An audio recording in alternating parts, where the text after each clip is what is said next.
Oke, assalamualaikum warahmatullahi wabarakatuh teman-teman. Selamat datang kembali di MPH Channel. Judulnya Kiai Haji Marzuki Mustamar murka, Gus Romail Abbas menjawab tenang saja. Kita lihat videonya teman-teman semua. Sini lek bahas nasab sampai menafikan nasab mereka sama dengan menuduh qadzaf. Kan enten ceramahnya beliau rasakan itu qadzaf itu ibunya kau tuduh dengan dosa besar. Belum mosok menelusuri nasabnya kok diarani qadzaf. Berita-berita tentang yang mengarah pada qadzaf termasuk menafikan nasab. Orang nasabnya sudah jelas kok dinafikan. Ini bisa dituduh qadzaf orang ini, menuduh orang berzina. Jadi tanpa bermaksud untuk mengajari Kiai Marzuki Mustamar, karena beliau pasti lebih alim daripada saya, apa yang disampaikan Kiai Miftahul Akhyar bahwa perdebatan nasab Bani Alawi bisa mengarah pada qadzaf itu benar-benar benar. Kiai Miftahul mengarah kepada qadzaf ya, bukan termasuk qadzaf. Jadi secara tidak langsung beliau mau menyampaikan pesan bahwa keterlibatan dalam isu nasab tidak serta-merta menyeret seseorang sebagai pelaku qadzaf. Akan tetapi hal ini bisa menjadi langkah awal yang menyeret seseorang ke dalam dosa besar qadzaf jika tidak berhati-hati, apalagi jika menafikan nasab sebuah kabilah tanpa bukti. Dan nasab yang relate dengan dawuh Kiai Mif tentu saja untuk saat-saat ini adalah nasab kabilah Bani Alawi atau Ba'alawi. Di dalam hukum Islam secara umum, qadzaf itu tidak selalu berarti menuduh seseorang berzina, tapi juga mencakup bentuk lain yang merendahkan kehormatan nasab seseorang, seperti menafikan nasabnya dari ayah biologisnya tanpa bukti yang sah. Tuduhan semacam ini memiliki dampak serius karena menyebabkan keraguan terhadap identitas seseorang yang dalam masyarakat Islam berkaitan erat dengan hak-hak sosial, kehormatan keluarga, serta legitimasi garis keturunan. Oleh karena itu, hukum Islam tidak hanya melindungi seseorang dari tuduhan zina yang tidak berdasar, tapi juga dari segala bentuk ucapan yang dapat mencemarkan kehormatan seseorang, termasuk pernyataan yang menyangkal atau membatalkan hubungan nasab seseorang dengan ayah kandungnya. Dalam perspektif syariat, kehormatan dan nasab merupakan hak yang sangat dijaga, sehingga pelanggaran terhadapnya itu dapat dikenakan sanksi yang cukup berat. Saya akui tidak begitu tahu video Kiai Marzuki Mustamar tadi itu direkam di bulan apa, tapi saya mendapatinya sekitar 3 atau 4 harian yang lalu, tepat sebelum saya nge-record video ini. Mungkin Kiai Marzuki Mustamar kurang begitu update, jadi tidak begitu melihat media sosial, YouTube atau ceramah Kiai Imad yang terkini dan termasuk para pendukungnya. Tapi akan saya berikan resume bahwa Kiai Imad dan para pendukungnya itu telah melakukan tindakan penafian nasab terhadap Bani Alawi dengan menuduh bahwa mereka itu bukan keturunan lempang lelaki Imam Ali, serta mengklaim bahwa mereka itu berasal dari garis keturunan Yahudi. Tuduhan ini pada hakikatnya itu bertentangan dengan pengakuan para ahli nasab, ahli hadis, ahli sejarah, dan ulama fikih yang telah menetapkan nasab Ba'alawi secara sah dalam tradisi Islam. Selain itu, pendukung Kiai Imad bahkan lebih jauh menuduh bahwa leluhur Bani Alawi itu bukan Ubaidillah bin Ahmad al-Muhajir, melainkan Ubaid bin Maimun al-Qaddah. Klaim ini ternyata tidak memiliki dasar ilmiah yang valid karena gak ada syuhur wastifado, saksi yang mendukung, otoritas ahli nasab yang menetapkannya, maupun catatan nasab terpercaya yang mendukung tuduhan tersebut. Dengan demikian, tindakan Kiai Imad dan para pendukungnya bukan hanya mencemarkan nama baik sebuah kabilah, yaitu Bani Alawi, tapi juga berpotensi masuk atau mengarah kepada kategori qadzaf karena mereka itu menafikan nasab yang telah diterima dan diakui secara luas dalam sejarah Islam. Video ini sebenarnya bukan tentang Bani Alawi ya, tapi tentang tuduhan yang dilontarkan kepada kabilah manapun. Dan kebetulan Mbak Alawi akan jadi contoh di dalam video ini karena masih hangat diperbincangkan. Nah, jika kalian akrab dengan fikih 4 mazhab, maka apa yang saya sampaikan berikut ini bisa kalian validasi dan koreksi jika memang ada kekeliruan. Dalam pandangan mazhab Maliki dan Hambali, penafian nasab seseorang dari ayah biologisnya itu termasuk qadzaf yang mewajibkan had sekitar 80 cambukan tanpa memandang niat pelakunya. Mazhab Maliki menghitung segala bentuk penafian nasab sebagai qadzaf, baik yang diucapkan secara eksplisit maupun sindiran yang kuat, karena tuduhan ini mencemarkan kehormatan seseorang sekaligus keluarganya.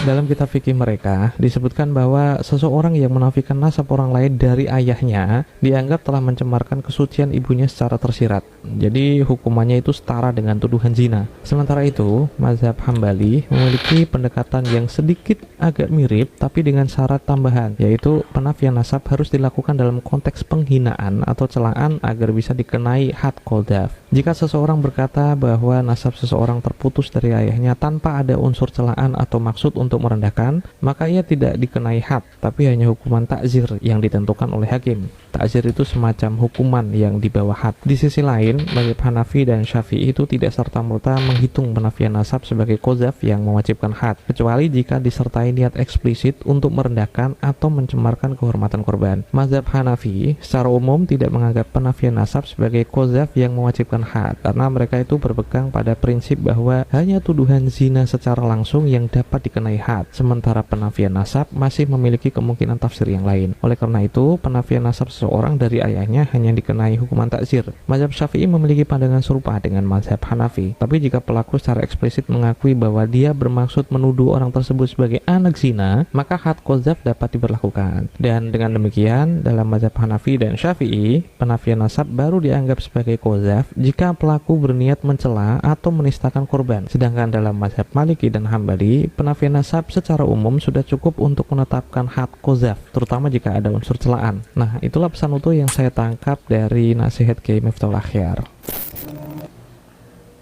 Terus ngaji malih Nasoihud Diniyah. Pengarangnya Al-Habib Abdullah Ba'al Al-Hajjaj. Biyen pas kula si SMP mengkaji kitab itu dengan menganggap si pengarangnya itu keturunannya Kanjeng. Bareng kula sakniki dadi dosen ada tugas penelitian. Teliti lagi baik duduk keturunannya Kanjeng. Kula panggah ngaji Risalatul Mu'awanah. Biar ngaji dan menganggap pengarang itu keturunannya Nabi. Saiki yo panggah ngaji, tapi tidak lagi menganggap si pengarangnya keturunannya Kanjeng. Di dalam hukum qadzaf, ada 3 hal yang perlu diperhatikan supaya memenuhi tuduhan. Pertama itu qadzif atau pelaku tuduhan, kedua itu makzuf atau korban tuduhan, dan ketiga, inilah yang akan kita bahas, yaitu kalimat yang mengandung unsur tuduhan atau disebut makzuf bih. Nah, apakah dawuh Kiai Miftahdi itu mengandung kebenaran? Tentu saja benar. Jika Anda membuka kitab At-Talqin fi Fiqhil Maliki karya Qadhi Abdul Wahab, salah seorang tokoh intelektual Malikiyah generasi awal, ada kepastian hukum seperti ini. Wa amma ma yura'a fi syai'il makzufi bih fahuwa ayakunal qadzfu biwat'in yalzamu bihil haddu. Adapun hal yang perlu diperhatikan dalam kalimat tuduhan qadzaf adalah tuduhan itu harus berupa tuduhan senggama atau hubungan badan yang menyebabkan hukuman had. Nah, tuduhan senggama apa yang konsekuensinya adalah hukum had? Wa huwa zina wal liwatu aw nafyu nasabil makzuf an abihi faqat, yaitu tuduhan zina dan anal seks atau menafikan nasab korban dari ayah biologisnya. Dari segi gramatikal Arab, kalimat zina, wal liwat, au nafyu nasabil makzuf tidak bermakna mutlaqul jam'i. Jadi semuanya itu tidak harus terkumpul secara bersamaan terlebih dahulu baru disebut tuduhan qadzaf. Tapi susunan ini bermakna takhir atau taksim yang berarti pilihan atau pembagian. Maksudnya, tuduhan senggama yang masuk kategori qadzaf itu dibagi 3 atau pilihannya ada 3. Ada kalanya menuduh berzina, yaitu berhubungan badan di luar nikah, atau ada kalanya menuduh anal seks, atau ada kalanya menafikan nasab seseorang dari ayah biologisnya. Orang-orang yang mengikuti cekcok nasab, wabil khusus nasab Ba'alawi, tidak sekali dua saya dapati menafikan nasab mereka lempang lelaki kepada Imam Ubaidillah secara terang-terangan, secara soreh, bukan ta'rid lagi, atau bukan memakai kalimat ambigu dan sindiran. Bahkan ada videonya Kiimat yang mengajak orang-orang itu untuk syahadat. Ayo bareng-bareng. Ashhadu anna Ba'alawi laisu min dzurriyyati Rasulillahi sallallahu alaihi wa alihi wasallam. Ubaidillah kan bukan ayah, tapi laki-laki yang diklaim sebagai leluhur Ba'alawi. Leluhur itu kan ya bukan bapak. Bukankah dalil tadi itu hanya untuk penafian nasab seseorang ke bapak biologisnya, bukan leluhurnya? Intelektual Malikiyah yang sama, yaitu Qadhi Abdul Wahab, dalam kitab yang lain, yaitu Uyunul Masail, memastikan hukum terkait hal ini. Idza qala li arabiyyin ya nabatiyu, aw ya barbariyu, aw ya ibn zina, aw ya ibn al-khayyat, aw li farisiyyin ya rumiyu, aw li rumiyin ya farisiyu, walam yakun yakun min abaihi man hadhihi sifatuhu fa'alaihil haddu. Jadi ketika kita melontarkan kalimat kepada orang Arab, heh orang nabati, atau heh orang barbar, atau heh anak zina, atau heh anak penjahit, atau ketika kita melontarkan kalimat kepada orang Persia, heh orang Romawi, atau sebaliknya melontarkan kalimat kepada orang Romawi, heh orang Persia, dan semua leluhur mereka tidak ada yang memiliki garis keturunan ke atas seperti yang ia tuduhkan tadi, maka kalimat tersebut berkonsekuensi pada had qadzaf. Baik ya imam atau pendukungnya yang menamai diri sebagai Trisulapa gitu, menurut pendapat Maliki sudah memenuhi kriteria ini. Mereka tidak hanya menafikan nasab Alawi secara sharih, tapi melontarkan kalimat bahwa mereka itu keturunan Yahudi atau keturunan Ubaid bin Maimun al-Qaddah. Kedatipun semua mazhab belum tentu sepakat dengan mazhab Maliki, namun perbedaan mereka hanya pada syarat dan konsekuensi hukum penafian nasab. Apakah cukup dengan pernyataan saja atau harus disertai niat penghinaan, serta apakah pelaku dikenai had qadzaf atau hanya ta'zir? Akan tetapi mereka semua sepakat terkait satu hal, yaitu penafian nasab tanpa dasar yang sah merupakan perbuatan yang tercela dan berdampak buruk bagi kehormatan individu serta stabilitas sosial. Lagi-lagi inilah pesan yang didawukan Kiai Miftah yang saya tangkap, bahwa perdebatan nasab Bani Alawi itu perlu kehati-hatian karena berpotensi pada qadzaf. Ada kitab-kitab yang beda. Kitab yang mereka pegangi karangan Asakron abad 9, niku ngarani nenek moyang mereka Ubaidillah itu anak cucunya Kanjeng Nabi lewat Ahmad bin Isa. Tapi kitab sing lawas, sing sezaman seabad dengan Ahmad bin Isa dan abad setelahnya sitok enek sing ngarani Ubaidillah kuwi keturunan. Enek kitab beda. Lah kitab beda dijarne ae apa dikenahne? Dikenahne ta? Jadi sakjane dikenahne ya untung untuk semua aja nesu. Mungkin Kiai Marzuki itu akan berpikir seperti ini. Apa yang dilakukan Kiai Ima dan para pendukungnya itu kan sebenarnya bukan termasuk qadzaf, tapi penelusuran ilmiah. Dan keputusan ilmiah mereka bahwa nama Ubaidillah tidak ditemukan di kalangan ulama yang semasa dengannya tidak bisa dikategorikan sebagai qadzaf karena ditopang oleh ilmu pengetahuan. Dulu, awal-awal terlibat dalam cekcok nasab ini, saya sempat mengusulkan kepada mereka atau kepada siapapun yang mau membatalkan nasab Alawi, jika kalian memang mau membatalkan nasab mereka, pastikan penuhi cara yang pernah ditempuh oleh Ibrahim Mansur al-Hashimi dalam membatalkan nasab Tabariyah. Ibrahim bin Mansur al-Hashimi, saya pernah bertemu dengannya di Saudi, tidak bisa disebut melemparkan qadzaf kepada klan Tobariyun yang sempat dianggap keturunan baginda Nabi beberapa waktu. Di dalam kitabnya Al-Ifadah ada dua bukti material yang diusulkan, historiografi dari 3 sejarawan dan triangulasi reportase ahli nasab untuk membatalkannya. Saya rangkum uraian Ibrahim bin Mansur dalam penjelasan sistematis berikut ini. Pertama, ada 2 bukti epigrafi berupa prasasti batu nisan makam Abu Bakar bin Muhammad At-Tobari yang wafat 613 Hijriah dan putranya yaitu Ahmad bin Abi Bakar At-Tobari wafat 614 Hijriah yang menunjukkan bahwa nama mereka itu tidak disertai dengan gelar yang menunjukkan afiliasi dengan keturunan Al-Husain bin Ali. Gelar itu adalah As-Sayyid atau As-Syarif yang seharusnya umum digunakan dalam masyarakat Mekah di waktu itu. Kedua, Imam Az-Zahabi wafat 749 Hijriah, seorang sejarawan otoritatif yang secara sistematis mencatat tokoh-tokoh muslim tidak pernah menulis silsilah intelektual Tobariyun lempang lelaki ke atas sebagai keturunan Husaini. Bahkan tidak pernah memakai kata Sayyid, Syarif atau Al-Husaini ketika menulis biografi Tobariyun. Ketiga, Al-Abd dari Asy-Syaibi yang wafat tahun 837 Hijriah, seorang qadhi Mekah dan penjaga Ka'bah dari Bani Syaibah, juga mencatat biografi Tobariyun tanpa menulis silsilah mereka sebagai keturunan Husaini. Padahal posisinya itu memberi akses kepada informasi genealogi resmi di Mekah. Keempat, Taqiyuddin Al-Fasi, wafat 832 Hijriah, yang memiliki hubungan darah dengan keluarga ini, menulis sekitar 34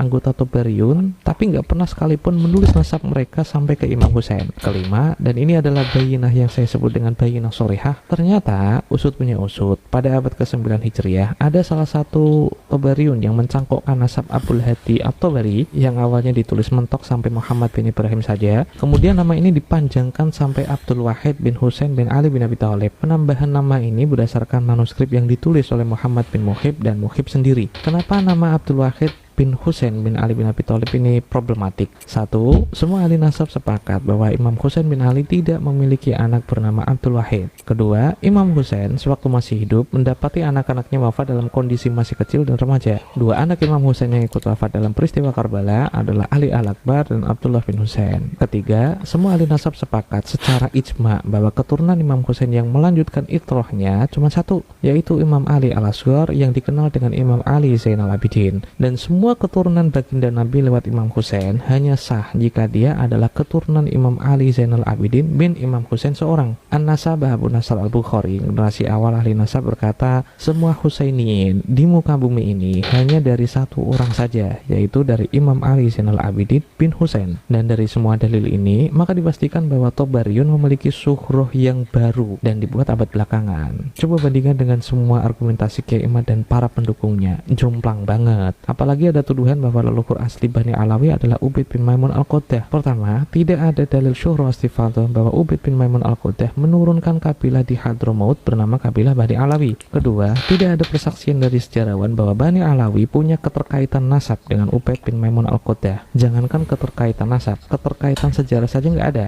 Ketiga, tidak ada catatan ahli nasab yang mengaitkan nasab Ubaid bin Maimun Al-Qaddah dengan Bani Alawi. Lantas bagaimana dengan penelitian Kiai Imad? Paling mentok cuma Asy-Syajarah Al-Barakah yang hanya menuliskan anaknya Imam Ahmad Al-Muhajir bernama Muhammad, Ali, dan Husain. Dalil semacam ini hanya madlul dari jumlah ismiyah belaka dan tidak bisa memastikan anaknya Imam Ahmad itu hanya 3 saja. Untuk membatalkan nasab Alawi dari Ahmad bin Isa, seharusnya Kiai Imad mencari klausul pakem seperti Abu Nasr Al-Bukhari tadi. Jadi untuk membatalkan nasab Ubaidillah sebagai anak Ahmad bin Isa harus ada ahli nasab, ahli sejarah yang mengatakan bahwa seluruh keturunan Ahmad bin Isa di muka bumi ini cuma ada 3 saja anaknya, yaitu Muhammad, Ali, dan Husain. Selama tidak ada klausul seperti itu, maka ketika seluruh ahli sejarah Yaman dari Al-Janadi, Al-Ahdal, Al-Khazraji, Taqiyuddin Al-Fasi, dan Abdurrahman Al-Khatib yang hidup jauh sebelum Sayyid Ali bin Abi Bakar As-Sakran yang menulis nama Abdullah atau Ubaidillah sebagai keturunan biologis Ahmad bin Isa, maka pengisbatan para ulama ini sangat sulit untuk dibantah. Nah, ada kelucuan lagi di sini. Kiai Marzuki sempat berseloroh. Ben genah. Sapa ngerti tibake kowe pancen keturunane tenan ngono lho. Dadi aku lek takdim wis ra mamang ngono lho. Lah nggih ta. Lah kuwatire kadung takzimi tibake bahwa pembuktian Ba'alawi itu urusan mantep atau tidak. Sama seperti yang kami sampaikan di Robito Alawiyah, nasab Ba'alawi itu bukan nawazil, bukan perkara baru yang membutuhkan dalil fikih yang baru. Nasab Ba'alawi tidak seperti Bitcoin atau saham yang dulu belum sempat dibahas ulama mazhab. Siapapun boleh membantah Imam Ibn Hajar Al-Haytami, Imam Murtada Az-Zabidi, atau Imam Asy-Syakhawi yang memastikan nasab Ba'alawi sebagai kabilah asyraf. Hanya saja, dalilnya jangan kayak Kiai Imad atau pendukungnya yang Trisula tadi. Fikih itu, Kiai, tidak ada urusan dengan mantap atau tidaknya jenengan. Status Imam Ubaidillah sebagai anak Ahmad bin Isa sudah diputuskan secara syariat. Kalau syariat sudah mengatakan sahih, ya jenengan itu mau mantap atau tidak lagi jadi pertimbangan. Luar biasa penjelasan dari Gus Rumail Abbas mengenai pernyataan daripada Kiai Haji Marzuki Mustamar ya, mengenai dia tidak percaya dengan nasab para Habib Alawi. Gue kira percaya, ternyata enggak teman-teman, enggak berubah ya. Entah video itu sebelum dia taubat atau sudah dia taubat teman-teman. Jadi kita juga tidak tahu. Jelas dia pernah dukung Kiai Imaduddin Al-Kaburi ya kawan-kawan. Oke, sekian video kali ini. Bagaimana tanggapan kalian? Terima kasih. Assalamualaikum.